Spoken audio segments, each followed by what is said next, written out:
Hello, everyone, and welcome to the Western Sydney Business Podcast. I'm joined by Julie Scott of Liverpool City Council. How are you, Julie? I'm really well, Thomas. Thank you so much for the invite. It's my absolute pleasure. Thanks very much for coming on. So today we're going to be talking about, I suppose, the continued investment in Liverpool amongst COVID-19 and what measures Council has in place to assist in the recovery and broadly the city economy of Liverpool, as you're the manager of that division of Council. Is that correct? That is correct. All right, so give us an overview as to what it means to be the manager of city economy for Liverpool City Council. Sure, thank you. City economy is obviously a very fancy title. When you break it down, it's very much around that business development and investment attraction space. So I've been very lucky over the years to get a council that's been very supportive of giving me lots of resources to really position Liverpool on the business space out there and really position it as Sydney's third CBD. So in a nutshell, I've got three streams of work that my team and I do. One stream is business development, and that are things like investment attraction, working with local businesses, working with the small business community in terms of building up their capacity, and just recently having someone on to look at employment opportunities, especially now with COVID, looking at all the displaced and redeployed people out there and what we could be doing for them. My second stream is around city activation, and what that means is Liverpool is still wanting a nighttime economy. We still tend to become a bit of a ghost town after 5 o'clock, especially now. Yeah, certainly. But we're really looking at some long-term plans of how we can activate so the cafes and restaurants scene and really try and get the workers here to stay here after 5 o'clock and really work and live and play as it goes. And then thirdly, I've got an innovation stream where we're actually looking at how do we become smarter in the way we do things. We've got some fantastic residents who actually live in our backyard who are really, they're young, we've got a young population, they're looking at professional careers and how do we use innovation and being a smart city to really look at the future generations and what we can position the city to be. It's an incredibly broad range of things you do. And I know you've put on fantastic events such as Invest Liverpool, especially the latest one, Invest Liverpool 2020, which I attended, which is always a great time of year. And it's great to see what Liverpool Council is doing. How long have you been with Council doing all this? It's coming up to 8 years, which is really surprising for me. I originally just joined as a 6-month contractor to really look at how our council wanted to sort of like look at the economic development space. And I was just going to write a brief, prepare a framework, and off I trotted to travel around the world. And 8 years later, I'm still waiting to get out of here. Wow. And so what's led you to this point in your career? What were you doing before this? And, what led you up into making that decision to go, right, I'm going to stay at Liverpool Council and I'm going to, take on this role. And, here you are 8 years later. Yeah, it was a really a bit of a career shift changing decision for me. I had come from a lot of years working as an executive for the state government, and prior to that as an executive with the private sector. And when I decided to leave state government back in 2012, I kind of looked back on my a career and thought, well, what do I really enjoy doing? What did really get me up of a morning, get me passionate about all the different elements of my job back then? And what really always appealed to me was that really grassroots regional development stuff, working in new economies, working in new cities who hadn't really reached their potential. And, much like I had done in Parramatta back in the 90s, I really saw Liverpool as really at that cusp.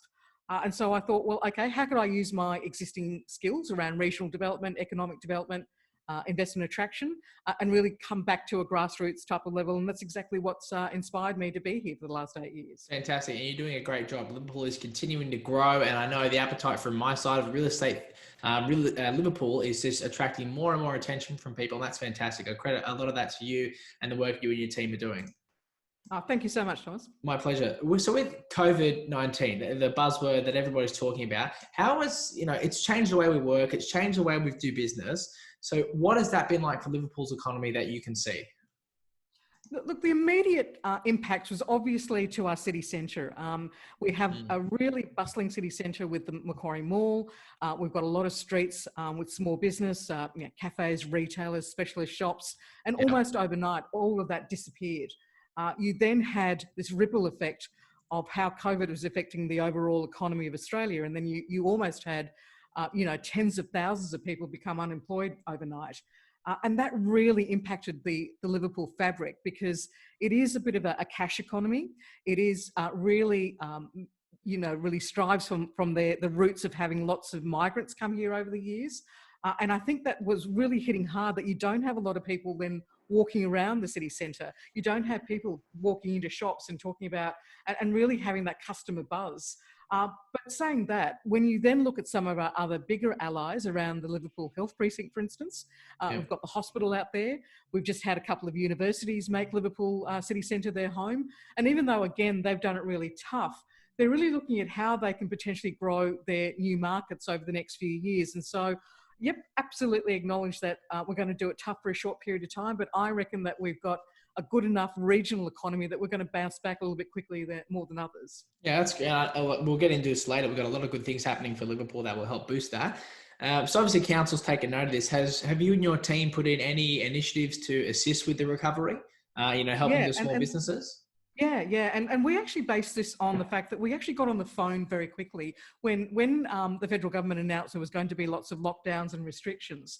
We wanted to understand from each of our sectors out there, what can we be doing to make a difference to them? So rather than sort of like just passing on information that was available on various websites or online information, all of us just got on the phones and started doing the ring around to our cafes and restaurants, to the transport and freight sectors out there, to health and education, and really then brought up some grassroots intel about what can we be doing to actually support them on a local level.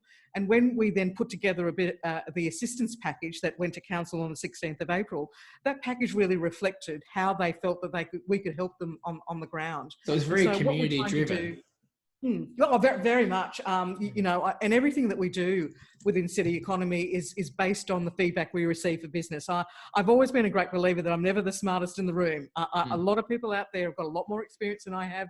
They've been through a lot more, these sort of things, and I'm really eager to learn from people. So, when people said to me that they'd love to have an online presence because they knew they had to move a lot of their food offerings to online, but they didn't know where to start. That gave us a great opening to say to them, well, how about we get you someone from the retail sector who can work with you about establishing an online presence. We can give you an online marketplace where you can get your goods and services pretty loaded very quickly. And so we can then go out to the locals to say, where we can actually buy things and how we can get to deliver them to homes very quickly as well. And that was just one of the online campaigns that we actually did. And we've also been running the Love Livo hashtag to a lot of the campaigns out there as well. And again, trying to encourage locals to buy local. You've got so many local businesses who've stayed open. Black Rose on George Street, they very quickly pivoted to becoming a bit of an Italian deli. So they've got lots of small goods there. We've got Vine and Grind in Westfield.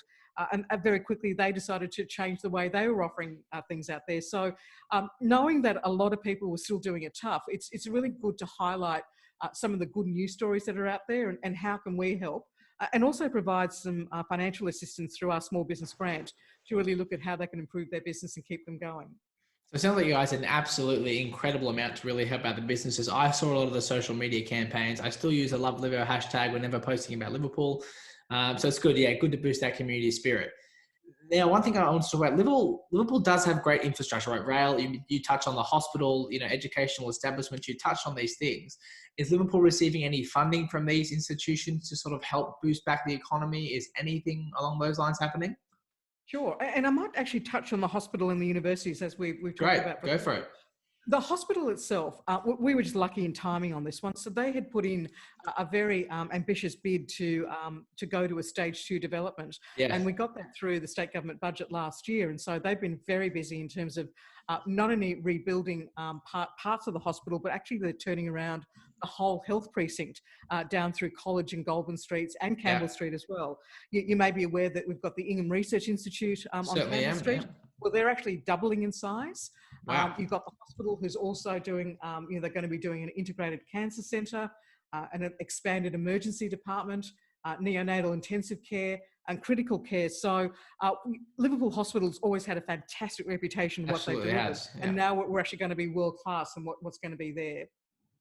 That is just, I didn't know all that stuff was happening in the hospital. Like I would say like it would have to be the largest, right? One of the largest in Australia in terms of hospitals, especially now with this redevelopment. It's actually the largest standalone hospital in Australia. And while we always use the word standalone, Westmead is obviously bigger, but they've got both the private hospital and public hospital there. And we understand that we always used to use the catchphrase being the biggest hospital in the Southern Hemisphere. And South Africa is just currently beating us out with that. But we're hoping that with stage 2 development that we will be one of the biggest. But it's not only about the size of it. It's about the hospital itself becomes such a community hub for people. And right now, with our healthcare workers being our absolute heroes and what the kind of support they're supplying to our community, the biggest shout out to them and everything they've achieved in the last few weeks and what they're looking for in the next 12 months as well. And then on top of that, Thomas, you're aware that council itself is going to be investing in a new civic place up on Scott Street. And again, we're kind of hoping that these two pieces of infrastructure will give some surety, some assurance out to the development community that even though it is tough, we are investing in our city centre, and we really would like you to join in with us. Yeah, I mean, I'm one of the biggest promoters of Liverpool as a city centre for investment. And that brings me to something I wanted to talk about, which was commercial office. So there's no doubt commercial office has been the growing trend in Liverpool CBD for, probably the past 2 years since the residential market tapered off. Now, COVID has changed offices forever, right? COVID has now made people start to think, well, do we need such big offices? People can work from home remotely. In your opinion, do you think the demand for office space has changed in Liverpool, and will it change for the future? Well, do you think people are going to start to rethink how much office they take out in CBDs and cities? There's no doubt about it that things will change.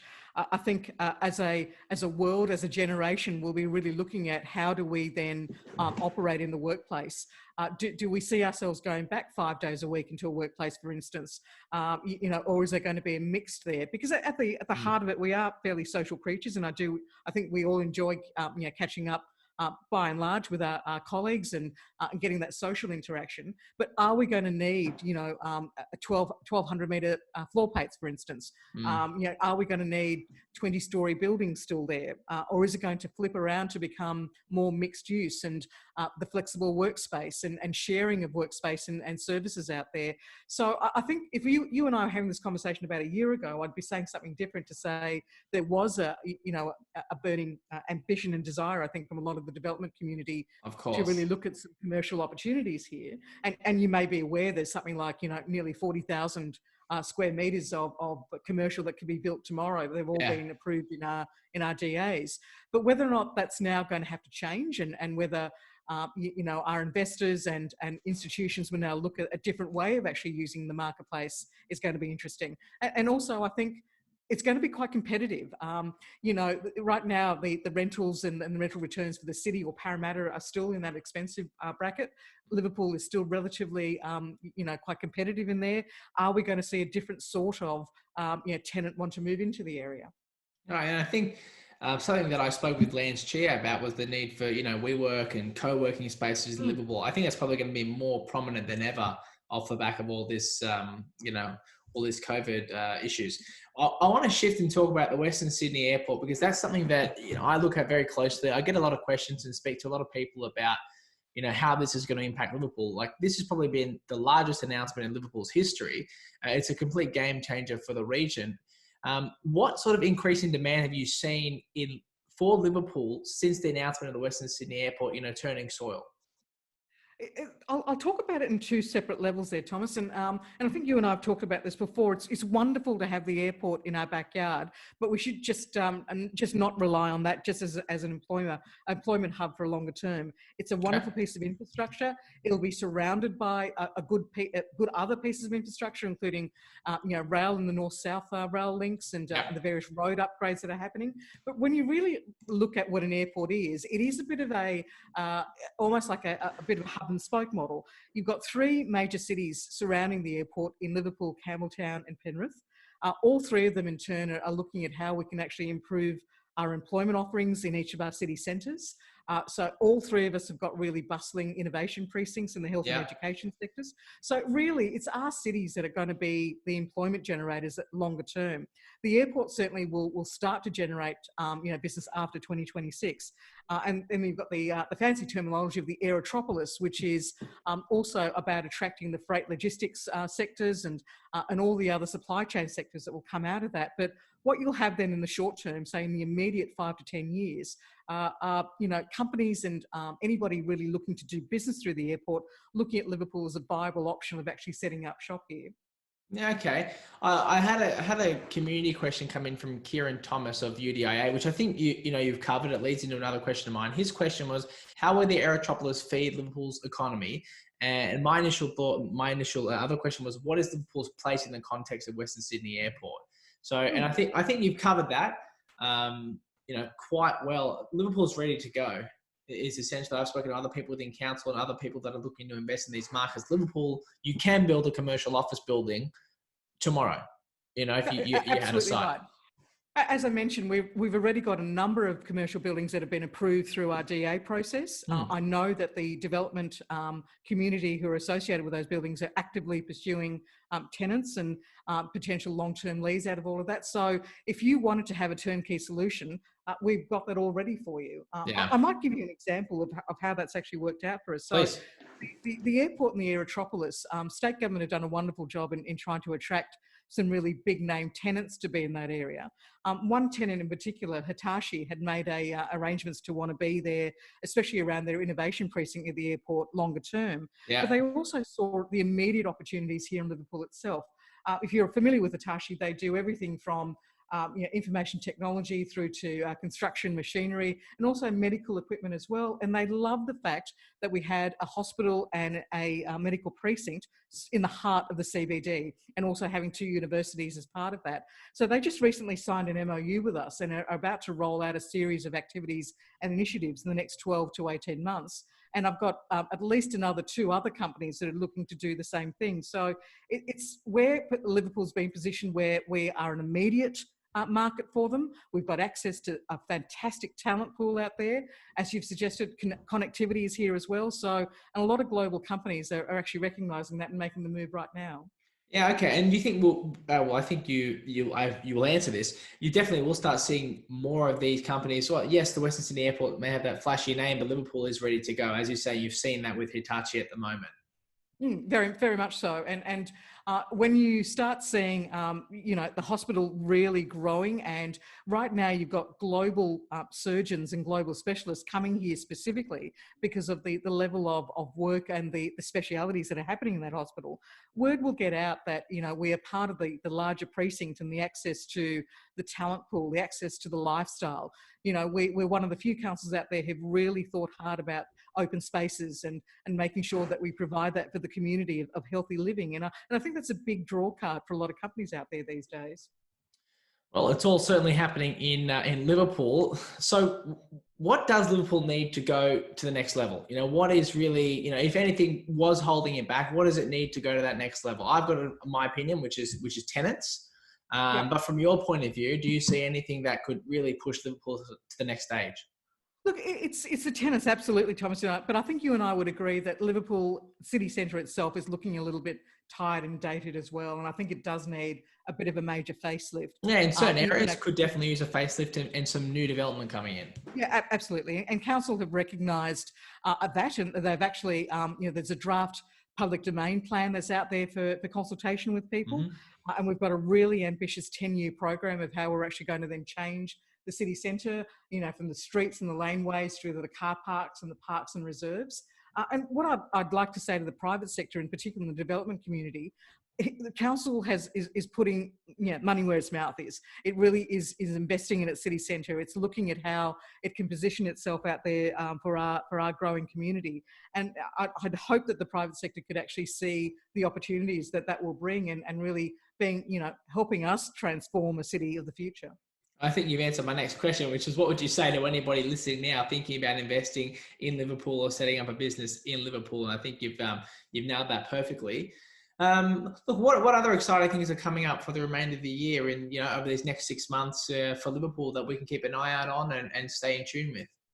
Yeah, absolutely. So apart from the public domain master plan, and that's going to be finalised hopefully by June, July, and we'll have a number of upgrade projects as part of that plan. We're already looking at how we can actually improve the look and the feel of Railway Street and the laneways around that area.